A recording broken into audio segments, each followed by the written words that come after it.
Okay, so for this last lesson for the quadratic inequalities, all we're going to take a look at is just a quick review and then try an example of an application. So for the first part, it wants us to solve this inequality using graphing, using the roots and test point or sign analysis, and then using the case analysis. First thing we have to do in all the cases is we're going to move everything to one side of the inequality. So I'm going to move the 3x squared over the negative 8x and the positive 20 all to the left-hand side, and I get negative 2x squared plus 13x minus 20 is less than 0. Now for most of these I'm going to want my x squared to be positive, so I'm just going to flip the signs of everything, and that's going to change the direction of my inequality. And I'm going to say that I have 2x squared minus 13x plus 20 is greater than or equal to 0. On my grid, I'm going to graph the equation y is equal to 2x squared minus 13x plus 20, and it's going to look something like this, where I'm going to have the 2 points, or the 2 x-intercepts are going to be at 2.5 and 0, and 4 and 0. Because it's asking for when is this function greater than 0, it wants to know when it's above the x-axis. Well, that's here and here. So my two regions where this is true are going to be if x is less than 2.5 or if x is greater than 4. And there's my solution regions. If I'm solving it using the roots and test point, then the intervals, well, I could still solve the two intercepts using either my factoring or my quadratic equation, and I already know that they're going to be 2.5 and 4.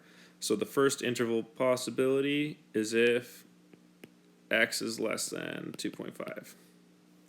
The second is going to be when it's in between the intercepts. 2.5 is less than x, which is less than 4, or when x is greater than 4. I'm going to pick points that fit into these regions. So for the first one, I'm going to pick the point of 0. For the second one, I'm going to say that it's going to be 3. And for the last one, let's use 5. And I'm going to substitute that into my original inequality. So I'm going to say if I have 0 squared minus 5 times 0, it has to be less than 3 times 0 squared minus 18 times 0 plus 20. Well, I mean, the 0 squared or the zeros times anything are just going to cancel out, so I'm going to wind up with 0 is less than 20, which is true.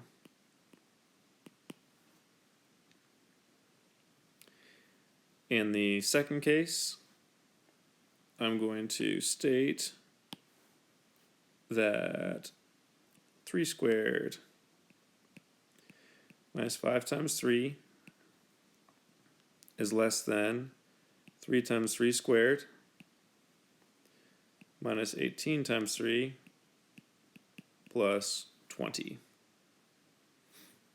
Or 3 squared is 9 minus 15 is less than 3 times 3 squared. Well, 3 squared is 9 times 3 is just going to be 27, so that'd be the same as 3 cubed, minus 54 plus 20. Everything on the left-hand side is going to combine to negative 6. Everything on the right-hand side is going to combine to negative 7. And this is false.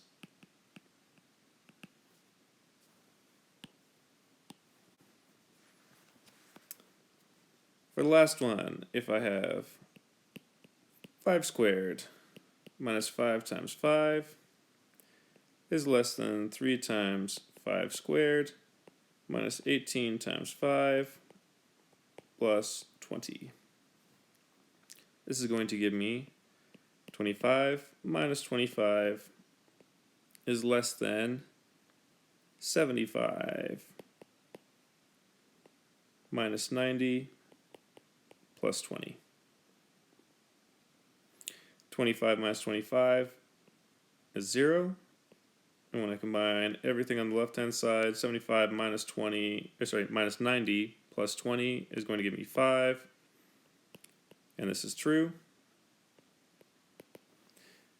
And like we saw in the first example, there's my two solution regions that prove true.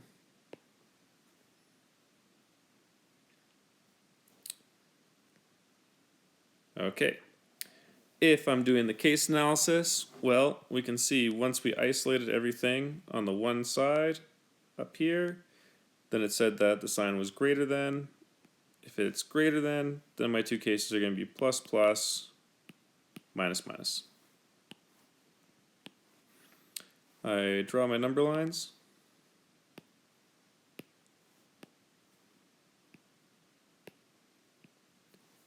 I put in my intercepts at 2.5 and 4, 2.5 and 4. And then if it says that it is plus plus, well, it means as the smaller one is going up, the larger one is also going up. And I have a solution region that's in here. In the second case, minus minus, smaller one's going down, bigger intercept is going down, and my solution region is in here.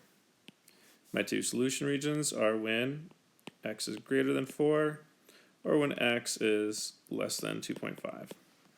And in all three cases, it proved to be the same.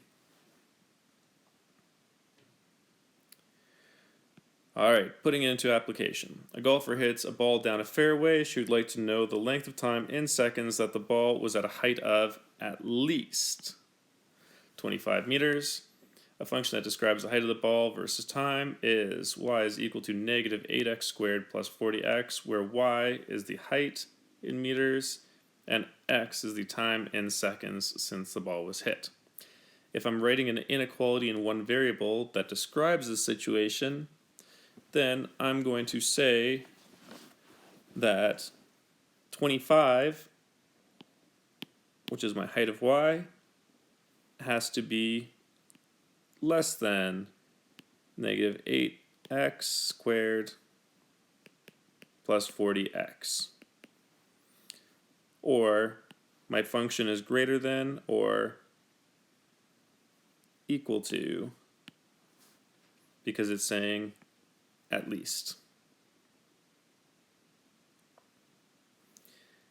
Now, when I'm solving it, because it says that I want to round this to the nearest tenth of a second, then I'm just going to graph out this function. If I graph out the function, then I'm going to know, well, I can't really take a negative time, so I'm just going to change around my window settings to match that.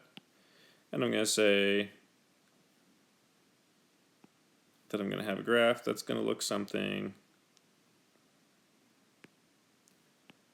like this, where my window settings on my calculator are going to be -1, +6 and 1, and -5, +60 and 5.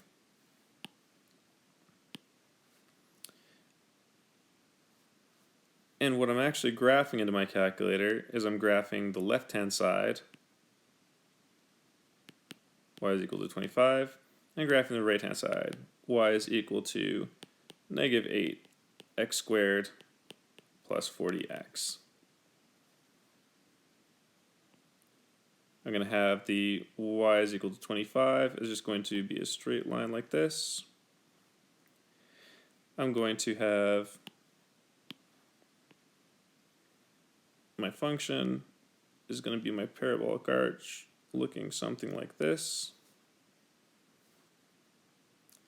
And then the region where it is above 25 is going to be in here. I can solve for my intercepts. I'm going to have one intercept here at 0.732 and 25. And the second intercept is going to be over here at 4.268 and 25. Now, when it's saying how long was it in between these points, I'm looking for the spacing or the distance between those 2 points. So I'm just going to say that if I took 4.268 and subtracted 0.732, then it's going to give me 3.536. And if I want it to the nearest tenth, I'm going to state in sentence form the golf ball was above 25 meters for 3.5 seconds. And I'm done. Okay, that is it for our lessons on inequalities.